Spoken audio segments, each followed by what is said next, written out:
Here in Tbilisi, life is pretty much getting back to normal. As a matter of fact, there wasn't much damage from the Russian invasion at all.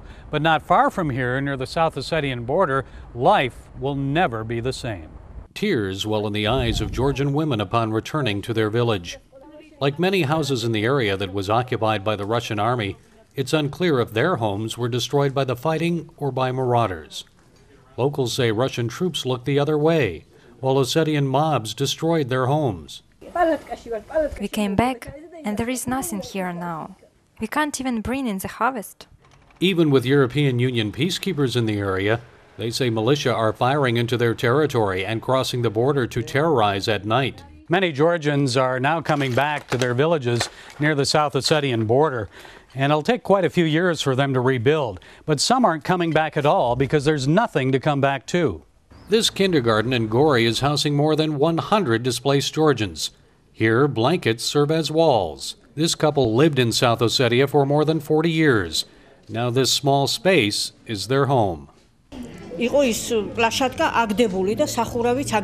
weren't able to take anything with us. When we were told to leave, we left without going back to our house. We have only our clothes on our bags. We feel that even God has forgotten about us. 15-year-old Marita spends her days on the computer she won for earning good grades. It's a welcome distraction from the suffering she and her mother have endured. I don't want to think about it or recollect all those things.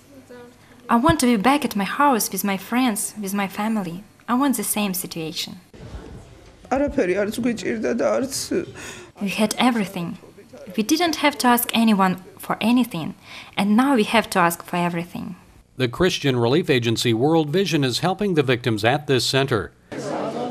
It's also taking responsibility for feeding 25,000 displaced people in Tbilisi. On this day, the group is handing out bags of pasta, beans, and cooking oil. I'm old and I'm a pensioner. If I didn't have this food, my wife and I wouldn't have anything. One government official says non-government organizations have kept these victims from falling through the cracks. The government didn't expect so many IDPs would come to Tbilisi and other cities, and it wasn't prepared. So the help of humanitarian groups was very important for the government because they weren't ready. In Georgia, where the Orthodox faith is predominant, International Orthodox Christian Charities is doing its part to help the victims. Relying on churches and volunteers from the Georgian Orthodox Church, it's distributing aid, will fix homes, and provide job training.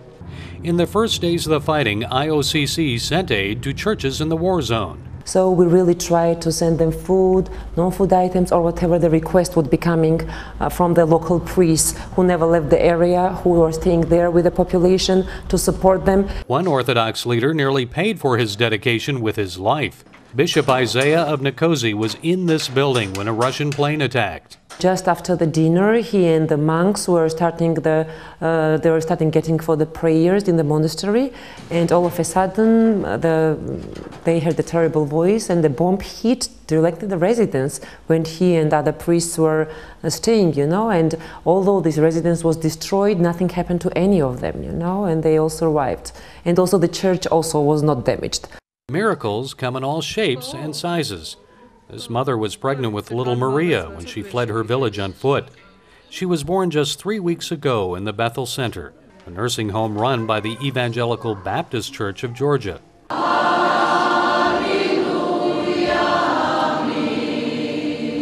The Baptists are a tiny group in this country, but its members are committed to serving their people in this time of need. The main role of church is not to preach, but to serve. And that's the main reason why we took part. It doesn't matter whether we are 5,000 or 50,000 or 5 million.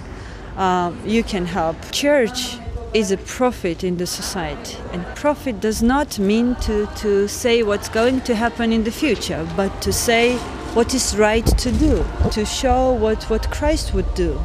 So first of all, if Christ would see the homeless people, if Christ would see the people who have lost their beloved ones, he would be there to help them, to wipe their tears, and that's what we are trying to do. Of course, the Georgian government is taking the lead in this recovery effort. They've promised a new home to every family that has lost one. As a matter of fact, the construction has already begun. I'm Gary Lane, CBN News, Tbilisi, Georgia.